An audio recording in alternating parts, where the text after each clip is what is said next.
Hello and welcome to the viewers of this video. This is the Orange Fan here, bringing you another multiple episode version of the episode recap and thoughts. Much like yesterday's, this video will be dedicated to an entire saga from Dragon Ball Super.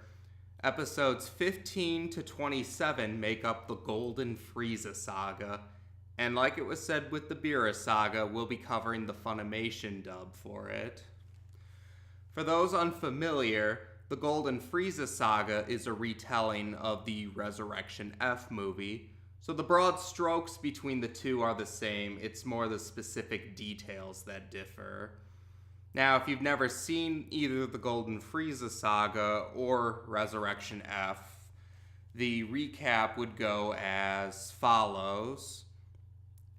After the events of either the Beerus Saga or Battle of the Gods, depending on which version you've watched, Vegeta and Goku eventually learn that Whis is not just the assistant to Beerus, he's also Beerus' mentor and more powerful than the Destroyer. So both of them ask for Whis to train them.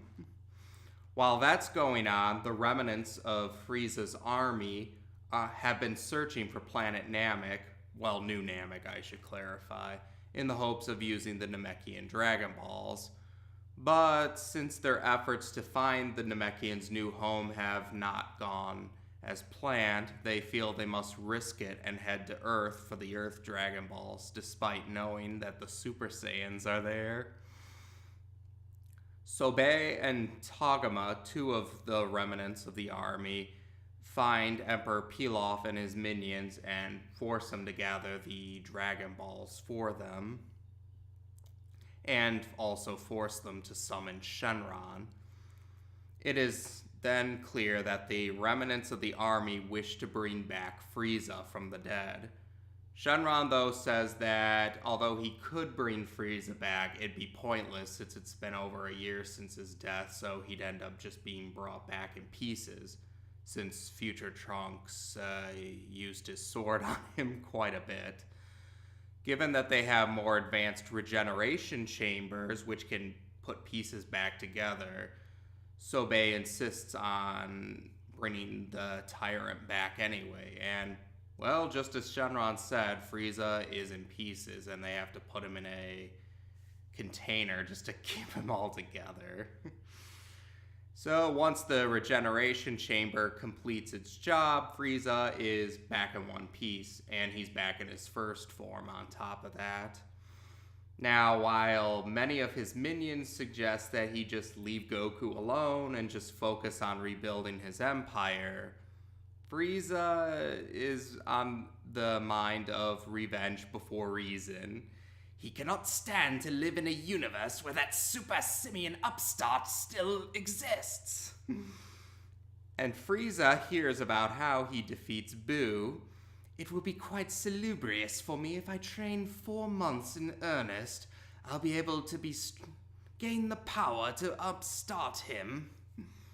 And that's caused a bit of debate for some people. On one hand, some people like the fact that Frieza got as powerful as he did with 4 months of training, since they feel it reasserts him as a freak of nature. I usually hear that from people who weren't fond of the fact that the androids were stronger than Frieza. On the other hand, though, some people feel that the 4 months of training kind of just feels like a last second pull out of the sleeves answer to justify Frieza being a threat again. So your mileage is going to vary between which you think about that. Well, regardless, 4 months pass, Frieza does his training, and he brings whatever is left of his army back to Earth for his vengeance. While this happens, Jocko, a planetary patrolman, comes in to warn Bulma about Frieza's return, since he's friends with Bulma. I know some people who were watching it with me were like, who's this Jocko guy? How does he know Bulma?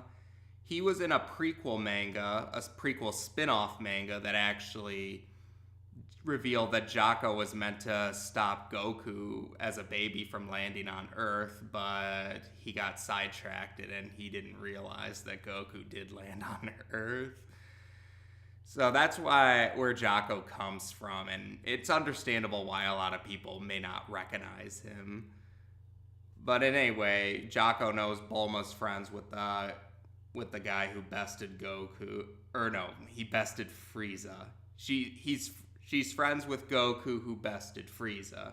Not to mention she's the mother of the future counterpart of the son who bested Frieza too. But since Goku and Vegeta are away with Whis and Beerus, who does wake up from his slumber, it's up to Gohan, Piccolo, Master Roshi, Tien, and Krillin to hold down the fort while they wait for them to return. They don't ask Yamcha to take part, or Chaozu, and, well, the retelling actually brings up the case with Boo, and depending on which version, the Saiyan kids, we'll actually cover that later. And anyway, so they hold down the fort, and then eventually Goku and Vegeta do manage to arrive, and Whis and Beerus come along because of a sundae that Bulma offers. Frieza also reveals that he now has an ultimate transformation, which turns him gold, hence why it's called the Golden Frieza Saga. He chose the color to mock the Super Saiyan transformation. Goku and later Vegeta reveal that they also have gained another form of Super Saiyan. The formal name is Super Saiyan God Super Saiyan, but that is such a mouthful that many fans, and eventually even the characters themselves, just call it Super Saiyan Blue to be short and sweet. Bottom line is Golden Frieza is still very powerful, but similar to the 100% final form from the Frieza saga, the Golden Frieza form has a lot of stamina issues, mainly because Frieza rushed back to Earth to get his vengeance right after he unlocked the form, rather than bother to try and refine it. Now, while he does play dirty with Goku, having Sobe shoot him in the back, Vegeta revealing that he has the Super Saiyan Blue form wails on Frieza. But rather than take his loss like a graceful loser, Frieza decides to blow up Earth to spite them.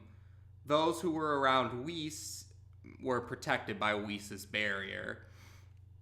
And Whis reveals that he can turn back time for, I think the retelling at least mentions, by about 3 minutes as a do-over, so they can actually have a chance to get rid of Frieza before he can blow up the planet.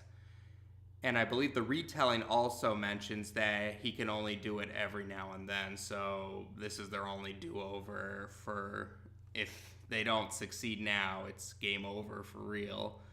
But Goku makes sure to count it. He kills Frieza before Frieza blows up the planet, and Frieza is back being serenaded by stuffed animals and fairies. That was actually pretty funny. And that concludes the broad strokes for that particular storyline. Now, like with the Beerus Saga and Battle of Gods, there are some specific differences between it. So, some notable changes in this case is, in the retelling, Goten and Trunks actually do catch wind of Frieza's invasion, and they do show up as Gotenks for a while.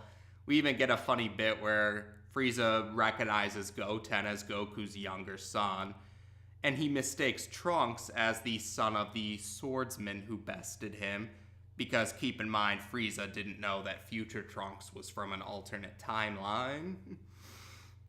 We also do get an explanation for why Boo didn't partake. He fell into a deep slumber.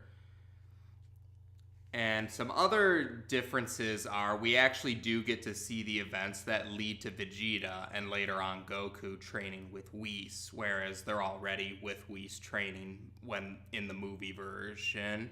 We also get a hint of how they unlock the Super Saiyan Blue transformation.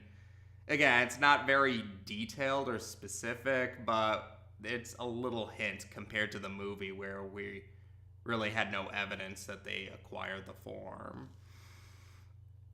Other differences are Tagoma, one of Frieza's remnant army. He was actually the one to suggest that he just leave Goku alone and focus on the Empire. He was eliminated by Frieza in the movie version. In the retelling, though, Frieza actually keeps him alive and keeps him as his punching bag for his 4 months of training, and it did not do his sanity any well, let's just say. And another surprise is Ginyu actually does appear. Still in the frog body, Ginyu eventually swaps bodies with Tagoma, and he serves Frieza again for a while before Vegeta kills him, thus completing Vegeta's kill record of the Ginyu Force. Now, some fans did point out there seems to be a bit of a plot hole there because Ginyu in the frog body should have been killed when Kid Buu blew up the planet. So why would he be brought back to life with the Dragon Balls if he was evil? At least with the Pilaf gang, you can at least attribute it that the Pilaf gang aren't really evil. They're just very bumbling, incompetent fools who try to be evil, but yeah, they're not really as evil as they claim themselves to be. Maybe because Ginyu was in a frog's body had something to do with it, because frogs were normally non-sapient beings. I guess that's up to fans to kind of fill in the blanks for themselves there. But similar with the previous movie versus retelling, I actually think I favor the retelling a bit more, because I do like how they expanded on some of the aspects of the Resurrection F movie. Especially because many felt the Resurrection F movie felt a bit rushed especially compared to the Battle of Gods movie. So I welcomed the changes. But like with the Battle of Gods versus Beerus saga, I do agree the fight scenes were better done in the movie over the retelling. If only we could get a combination of the expansion from the retelling with the fights from the movie. That would have been great. And I did like some of those other changes they made. Now that I think about it, some other changes are Piccolo actually gets killed by Frieza in the retelling while he stayed alive during the movie. They used the Namekian Dragon Balls to bring him back in the end. And another important detail is we actually do get 2 scenes with 2 other characters who are going to play an important role in Super. Champa, voiced by Jason Lebrecht, who also voiced Tapion from the 13th DBZ movie, Wrath of the Dragon, and he was Jace in DBZ Kai as well. And Vados, voiced by Caitlin Glass. She played one of the scientists from the 11th DBZ movie, Bio Broly. Now, these 2 scenes they appear in, they don't outright tell you their connection to Beerus and Whis. They don't outright tell you why they look like them. I mean, most people, even before the reveal, pieced it together, but yeah, for those who don't know their connection with them, let's just say there's a very good reason for why they bear a strong resemblance to Beerus and Whis. So that's it then. In the end, I give the edge to the retelling a bit more, but I do admit that the movie did do certain things better in comparison. Now that we're finished with the Golden Frieza Saga, the episode recap and thoughts for the rest of Dragon Ball Super are just going to be the episode by episode now, since it won't take long for us to catch up with the Toonami airing. So we're going to start the first episode of the 3rd saga tomorrow. Take care, and until next time.